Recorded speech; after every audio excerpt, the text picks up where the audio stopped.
ജനങ്ങളുടെ മനോഭാവം വൈകി മനസ്സിലാക്കുന്ന എല്ലാ ഭരണാധികാരികളും ചരിത്രത്തോട് തോറ്റിട്ടേ ഉള്ളൂ. ആ ഒരു തോൽവിയാണ് യഥാർത്ഥത്തിൽ പ്രധാനമന്ത്രിക്കും സംഭവിച്ചത് എന്ന് നിസ്സംശയം പറയാം.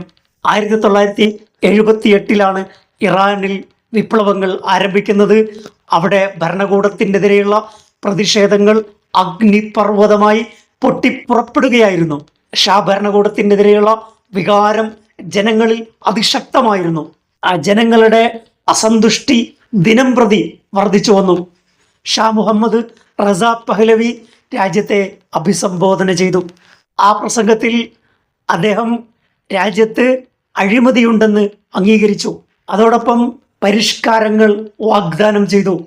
പുതിയ പരിഷ്കരണങ്ങൾ നടപ്പാക്കും, അഴിമതി ഇല്ലായ്മ ചെയ്യും, ജനങ്ങളോട് സമാധാനം പാലിക്കാൻ അഭ്യർത്ഥിക്കുകയുണ്ടായി. പക്ഷേ സമയം വളരെ വൈകിയിരുന്നു. ജനങ്ങൾക്ക് ഭരണകൂടത്തോടുള്ള വിശ്വാസം ആകെ തകർന്നിരുന്നു. ആ പ്രതിസന്ധി അവസാനിക്കുകയല്ല ചെയ്തത്. ഇപ്പോഴാണ് ഗവൺമെൻറ് കാര്യങ്ങൾ മനസ്സിലാക്കുന്നത് എന്ന ഒരു തിരിച്ചറിവിലേക്കാണ് ജനങ്ങളെത്തിയത്.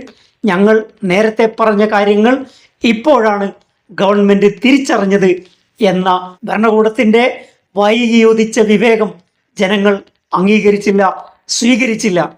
അഴിമതി ഗവൺമെൻറ് അംഗീകരിച്ചു, ഭരണകൂടം അംഗീകരിച്ചു എന്ന വികാരമുണ്ടായി. അതോടൊപ്പം ഈ കാര്യം തിരിച്ചറിയാൻ ഗവൺമെൻറ് ഏറെ വൈകി എന്ന ബോധ്യമുണ്ടായി. വൈകിയുദിച്ച വിവേകം ജനങ്ങൾ അംഗീകരിച്ചില്ല.